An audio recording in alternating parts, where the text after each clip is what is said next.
हम दहेज दिलवा देते हैं, लेकिन समधी कहे कि नहीं हमको दहेज नहीं चाहिए, हमको बस एकदम ऐसी समधन चाहिए, एकदम टकाटक, है ना? हाँ, वो देख रही है पूरा एकदम लाल कलर का, बाप रे खतरा की निशानी लेके आई है लड़की।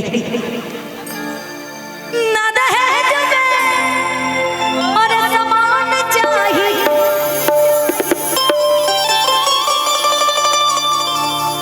ना ही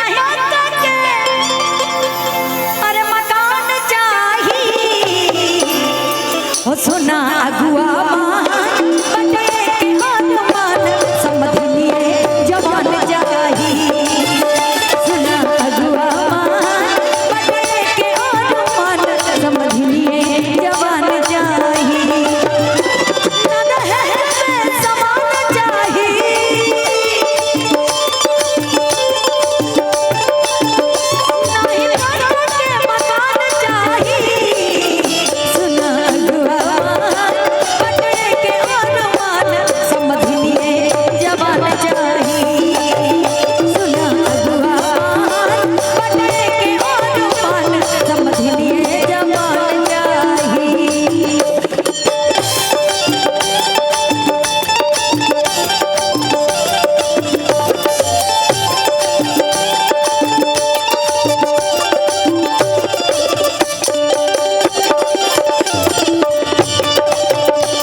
ना चाहिए हमारा के फूल रोटी, पढ़ा लिखा चाहिए मोना बबुआ के बीबी।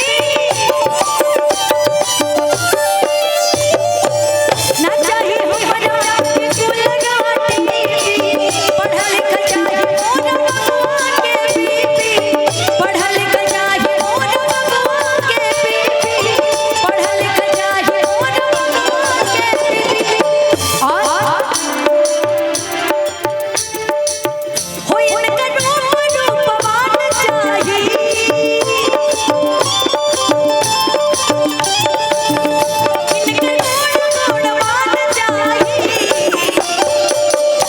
लेकिन इसी बात पे जो दुल्हा के दोस्त होते हैं, दूल्हे की सालियों को देख के मालूम है क्या बोलते हैं?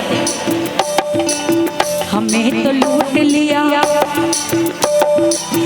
हमें तो लूट लिया मिलके हुस्न वालों ने, गोरे गोरे गालों ने, काले काले बालों ने, गोरे गोरे गालों ने, काले काले बालों ने। हमें तो लूट लिया, हमें तो लूट लिया, हमें तो लूट लिया मिलके हुस्न वालों ने, गोरे गोरे गालों ने, काले काले बालों ने, गोरे गोरे गालों ने, काले काले बालों ने। सुना अगुआ समझिए जबान चाहिए।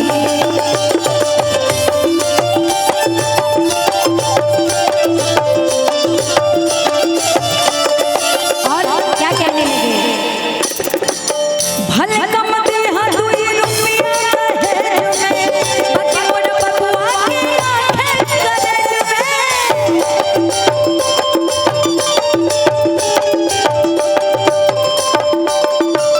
भले कम देहा दुई रुपया है बाकी मोर बबुआ के आंखें करे में, बाकी मोर बबुआ के आंखें करे में, बाकी मोर बबुआ के। लेकिन जब समधन का डिमांड आया समधी की तरफ से, तो एक ही बात कहने लगा अगुआ, क्या? तुम तो धोखेबाज हो, वादा करके भूल जाते हो। तुम तो धोखेबाज हो, वादा करके भूल जाते हो। रोज रोज तुम तो सनम ऐसा करोगे, और रोज रोज तुम तो सनम ऐसा करोगे, हम तो टूट जाएंगे तो हाथ मलो। आहा तुम भी बड़े चालाक हो, मुस्कुरा के दिल जलाते हो।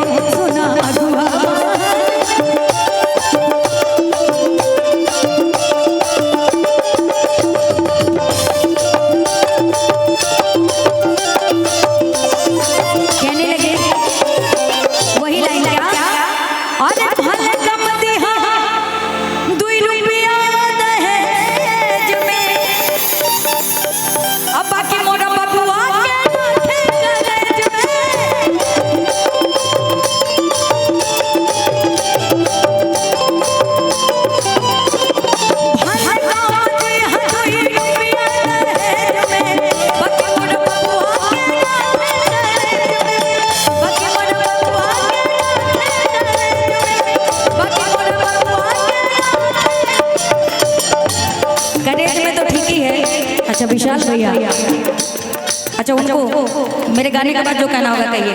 बाकी मालूम है क्या चाहिए ससुराल में?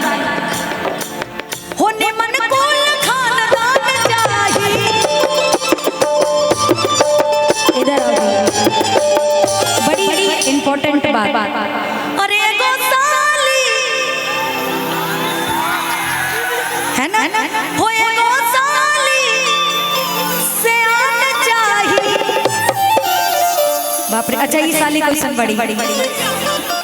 अच्छा मोटा गई बड़ी का करी बेचारा, अगर तन को इनके प्यार भी हो जाए तो दब के मुंह ना जाए, इसीलिए कह रहा पतली वाली चाहिए। अच्छा ये ठीक है पगला तो वहू से मोटा बॉडी। अच्छा बॉडी, हाँ खा के पिटेगी तेरी सॉलिड बॉडी रही है ना, अच्छी बॉडी बनी है, ये परफेक्ट है। आप कौन सी? ए हेलो इधर आओ भाई, वाह ये अच्छी है ना।